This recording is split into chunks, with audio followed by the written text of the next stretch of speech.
Well, the International Committee of the Red Cross is appealing for funds to assist the people of Ukraine. It says people are calling their hotline desperate for food and shelter. The Red Cross's first priority is the provision of fresh drinking water and supporting health facilities and personnel. They say 2 million people already need assistance. Alyona Synenko speaks for the Red Cross and joins us now for an update on the deteriorating situation. Alyona, thank you so much for joining us. What are you hearing from your colleagues on the ground? I mean, we're seeing the visuals coming in, but you're actually having direct contact with aid workers there in Kiev and other parts of the Ukraine. Yes, this is correct. We have our teams working in Ukraine, and they have been there responding to the consequences of this conflict since 8 years already. And we're also in very close contact with the Ukrainian Red Cross societies, who are now very active, supporting people who are displaced by the ongoing situation. It is an extremely difficult situation, and we see massive humanitarian consequences already. People are sleeping in shelters, people in distress, in psychological distress. In large cities, we already see essentials like food and some essential medicines that are becoming of short supply because the shops and the pharmacies are closed. And also the telecommunication networks, the lines are functioning very, very slowly, and many people are extremely worried trying to contact their family members. Alyona, is this affecting people across the class barriers? Is it, you know, do the sort of working class feel that they need to get out sooner than, for instance, the middle class who have places to go and it's easier for them to get out? Who's struggling the most and who needs the most help here? Of course, the most vulnerable groups of people, they are the most affected by this situation. So as we are seeing hundreds of thousands of people trying to reach safety and crossing borders into neighboring countries, it is clear that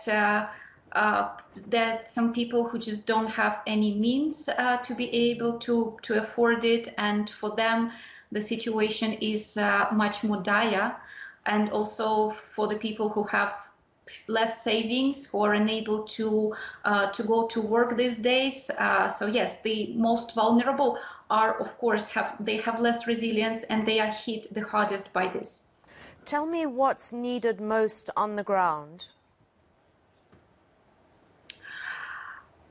The water, there are places where the water is needed, the medical supplies, so we have been donating medical supplies to the hospitals. And again, as the situation continues, we can predict that the humanitarian needs are going to grow and that they are going to be very high, because like now that the shops are closed, the pharmacies are closed, some of the essential supplies like food and medicine, we already can start feeling shortages of these essential items. Alyona, what kind of donations do you get from countries such as South Africa and neighboring countries that have their own very severe food shortages? Poverty is dire in many regions. How much support do you actually get from parts of Africa, such as South Africa?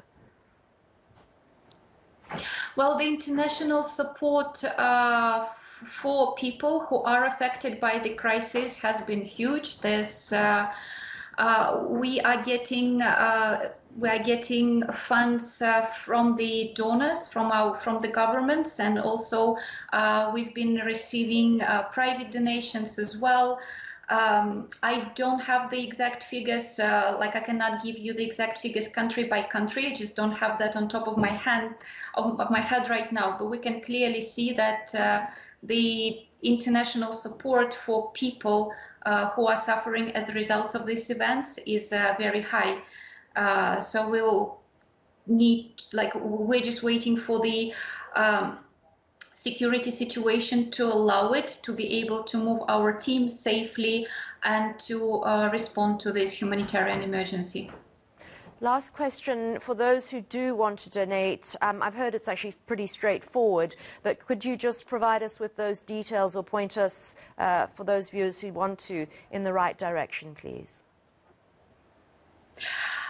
We have our website, the icrc.org, and there's a donation page for Ukraine that pops up. Also, there's a possibility to donate to the Ukrainian Red Cross Society. They also have their page in English.